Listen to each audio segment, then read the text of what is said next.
هي السنة الماضية والله في الشتاء. نعم. إجازات موجودة عند الشيخ داخل المقصورة يأخذونها بعد الصلاة. وهذا سؤال: هل يصح قول كلمة الصوفية المحمودة؟ وهل قال بهذا علماء السنة؟ من يجاوب؟ من يقول؟ من يجاوب؟ هل هناك تصوف محمود وتصوف مذموم أم لا؟ نعم. ما هو التصوف؟ التصوف هو مصطلح مثل التزكية، ولكن هو الأولى أن نقول التزكية. ولكن العلماء الأولين أو الزهاد الأولين كانوا لما رأوا الفتوحات وكثرت النعم بعض الناس غرقوا في الترفه.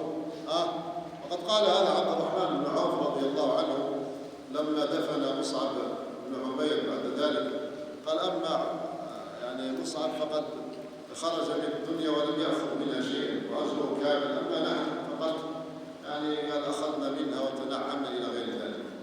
فلما كثرت الفتوحات وكثر الخير كان طائفة من الناس وهم الزهاد والعباد والعلماء أخذوا على أنفسهم أن يتقشفوا في هذا النعيم ويقللوا منه، بدأوا يتقللون منه ولزموا كثير منهم لزم المساجد ودور العبادة.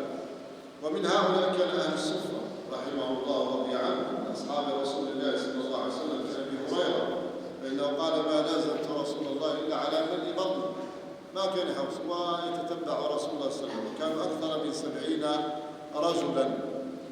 ولذلك صنف الإمام أبو نعيم الأصبهاني رحمه الله الحلية.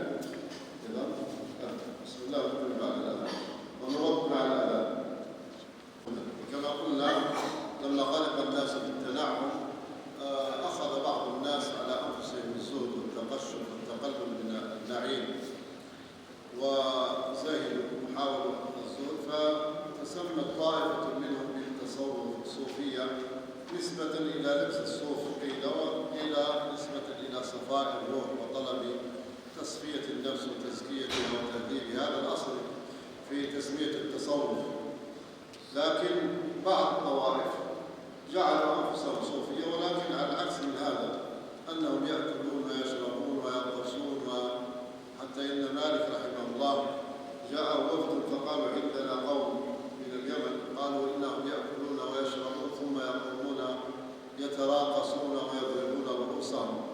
فمالك ضحك ضحكا حتى استلقى، عمره ما شاف مالك يضحك هذا الضحكة، ودخل وتركه.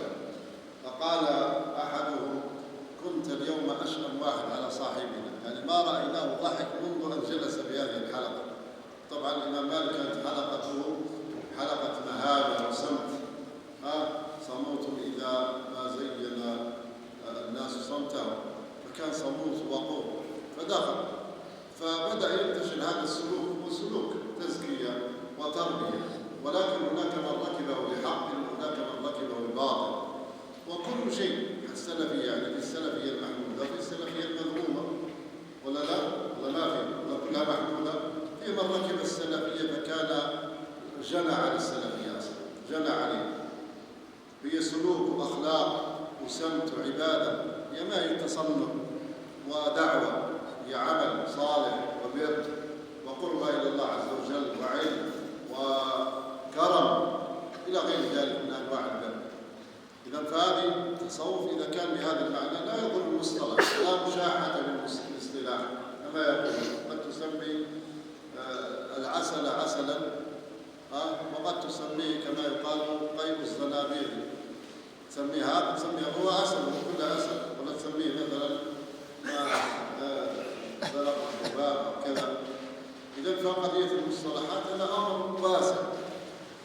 وقد كان أئمة كبار في هذا المجال كالشيخ عبد القادر الجيلاني رحمه الله عليه معروف، وهو من أئمة السنة وعقيدته عقيدة سلفية، عقيدة السلف كما نقول، ما نقول السلفية حتى ما نظلمها، عقيدة السلف.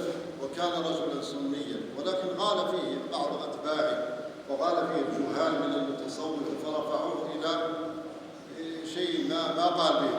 كان رجلا عابدا زاهدا عالما سنيا، ومن قرأ بعض كتب كتاب الغنية يعرف هذا الرجل، وأنه كانت لا تلتبس عليه كرامات الشياطين.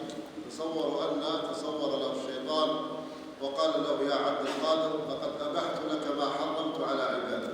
قال: أخزاك الله أيها اللعين، لأنه يعلم بأن الله ما حرم سيبقى محرما إلى يوم القيامة، وما أحله سيبقى مباحا إلى يوم القيامة. هذا بصيرة العلم، عرف مسلك الشيطان.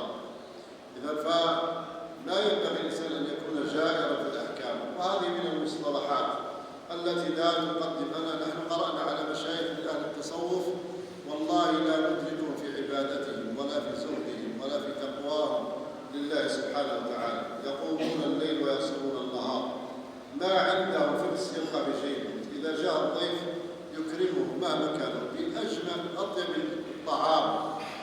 وين إحنا من هذا؟ إحنا مرات ندعو أننا سلفية بس أخذنا كلمة من شرب وش واحد. والله العظيم أنا جئت واحد هنا في العاصمة سلفي من كبارهم، صعدت دوش ممكن فيه 200 متر وعطشت، حتى الماء قال لي: حياك تشرب الماء. وش قال لي؟ جيت يوم الأحد فقال لي: عندنا عرس يوم الخميس، حياك الله. يعني ننتظر عنده من الأحد إلى الخميس حتى أتغدى عنه. ما كان هذا منهج السلف، ما كان هذا. كانوا كما يقول الشاعر: أضاحك ضيفي عند إنزال رحله، ويخصب عندي والمحل جديد. هذا هو خلق السلف: كرم، إطعام، قيام ليل، صيام، وبر، صلة أرحام، قول بالمعروف، يوصل يعني الناس كلهم يشهدون بأحسن الأخلاق. القرآن يمشي فعلا. أما كونك تجني على السلف رحمه الله وتفعل ضد ذلك، هذه جناية والله لا يستحقها الإنسان. فكذلك ما قلت، الصوفية فيهم من الأخيار، وفيهم من الربانيين، وفيهم من العلماء. من أوصل لنا هذه الكتب كثير من شروح، بل ربما أقول كل شروح السنة شرحها علماء صوفية. كثير من التفسير شرحها علماء الصوفية. إذا الصوفية هذه مصطلح فقط، مصطلح، وما ينبغي أن نتنطع. أحد مشايخنا لما ناقش رسالة الماجستير في إحدى الجامعات السعودية قال في رسالته: قال حجة الإسلام محمد الغزالي. قال له: كيف تقول حجة الإسلام؟ سبحان الله العظيم. هي سفه عن العلماء وتجنن. هذه ألقاب. إذا لا تقول شيخ الإسلام، من أين أتيت بشيخ الإسلام ابن تيمية؟ شيخ الإسلام كانت ألقاب هذه يلقبون بها العلماء، شمس الدين وكذا، ألقاب. إذا كان هو أهلا لها فيستحقها لقب، مثل الدكتوراه اليوم، دكتوراه عندنا في كذا ودكتوراه كذا، ألقاب فقط. لذلك وينبغي أن يعني الإنسان يكون منصف ومتوازن، لا يكون متنطع ويمحو حسنات الآخرين بمجرد أنهم خالفوه. هذا ليس من العدل ولا من الإسلام أبدا. نحن عندنا ميزان أن نقول للمحسن أحسنت وللمسيء أسأت، وبالإنصاف. سؤال آخر قال: إذا توضأ الرجل من المذي ثم حضرت الصلاة، هل يجب في حقه وضوء جديد أم يجزئه الأول؟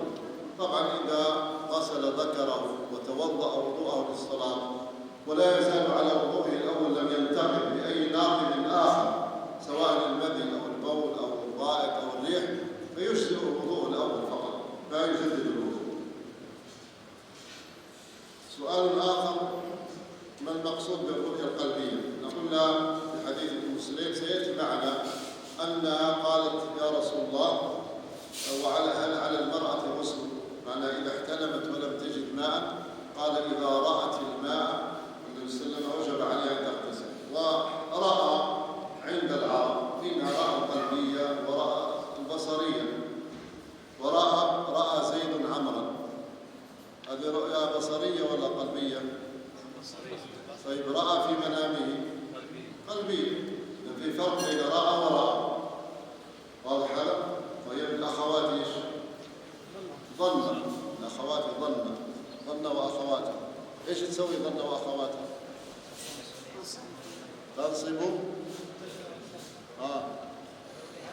تنصب المبتدأ والخبر فيصيران مفعولين لها، وقد تتعدى بالهمزة فتنصب 3 مفاعيل. واضح هذا؟ إذا ما ضابط